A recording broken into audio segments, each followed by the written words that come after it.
One of the best signs of good governance concerns how board members manage conflicts of interest.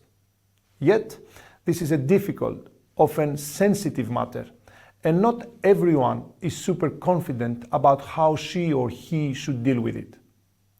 After clarifying what conflicts of interest is all about, I will offer practical steps that can be taken to manage real, potential, and perceived conflicts and encourage independent judgment. Before anything, we should agree that conflicts of interest will arise from time to time and that this is normal. Conflicts of interest arise when an organization member's private interests compete with their professional duties.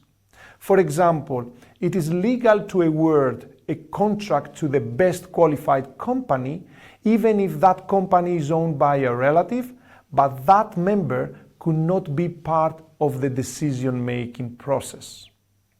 This would be a conflict of interest because their family would benefit financially from this position. A conflict of interest can also happen in relation to connections the member of the sport organization might have that are unrelated to family connections, but to do with others with whom he or she may have a business connection. Allow me also to clarify two related issues.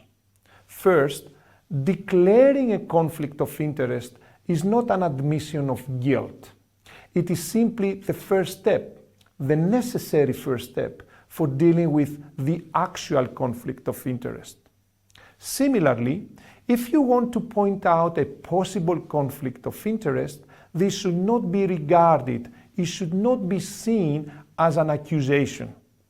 Again, this is the very first step, the necessary first step for dealing with a potential conflict of interest. Since I have been referring to real, potential, and perceived conflicts of interest, let's attempt to clarify what is what. A real conflict of interest refers to a situation in which a person has a private interest that is sufficient to influence him or her in the exercise of other duties. Now, what is a potential conflict of interest? It refers to a conflict that is foreseeable but not yet real. Assume, for example, that a personal coach is named a member of his national sport organization's Olympic team selection committee, with a strong possibility that her top athlete will be vying for a spot on that team.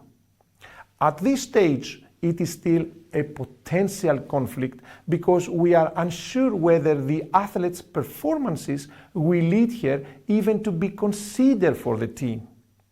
If the athlete in question successfully meets the minimum criteria and becomes a candidate for consideration by the committee, the conflict will become real. The personal coach will then be advised to declare the conflict and leave the meeting when the committee will discuss the selection of this athlete. Because potential conflicts can be anticipated, arrangements may be made in advance to facilitate disclosure and removal without too much disruption in the process. But what about the perceived conflict of interest? It is a situation when there is a reasonable apprehension that a conflict of interest exists. This means that someone may reasonably think there is a conflict of interest even though there may not be one. Disclosure of facts and circumstances at the origin of that person's beliefs may uncover a real, potential, or no conflict at all. I want to turn our attention to three concepts you may bring to your mind when you think there is a conflict of interest, real or potential. These concepts are ethics, values, and integrity. From an ethical point of view, you need to ask yourselves, do my actions feel right? do they generally reflect a basic understanding of widely accepted standards of right and wrong? If the answers to those questions are towards wrong and/or your actions do not feel right, then you need to look at the case and you might need to explore the possibility of a real or potential conflict of interest.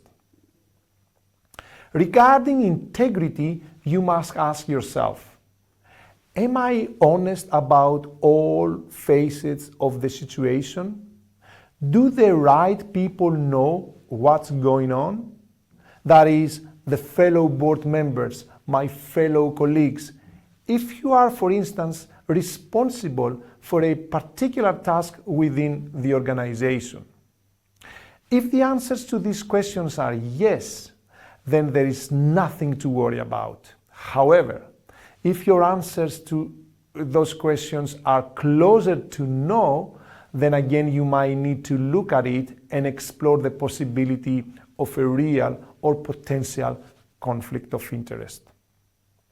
Lastly, it becomes even more personal, I shall say, as the questions are associated with each one's values.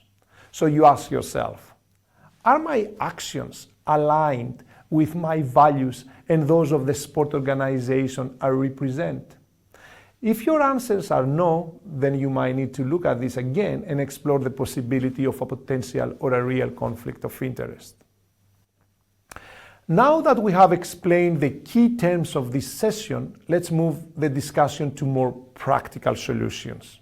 More specifically, let's try to answer the question of how one board member or an employee in a sport organization can manage the conflicts we discussed earlier. The first action you can undertake by your organization is to have a register of key decision makers' interests at the sport organization's premises that outlines organizations that they represent. A second action can be that each volunteer board member familiarizes himself, herself during the induction once you got elected or joined the organization. You must have an induction, and during the induction, the definitions of conflicts of interest must be provided as had been outlined in this very brief video. Third, at the board meetings, each member and anyone else present for that matter must say if they believe they have a conflict of interest on a matter to be decided at that meeting. Unless the board decides otherwise, they must leave the room when the board is discussing or deciding on that matter. The person concerned will subsequently be told what the decision was. Fourth, it should be taken that all conflicts of interest and the outcomes thereof shall be recorded in the meeting minutes. So transparency is also reassured. Have you ever been in a situation where a real, potential, or even perceived conflict of interest has been the case? How did you deal with it?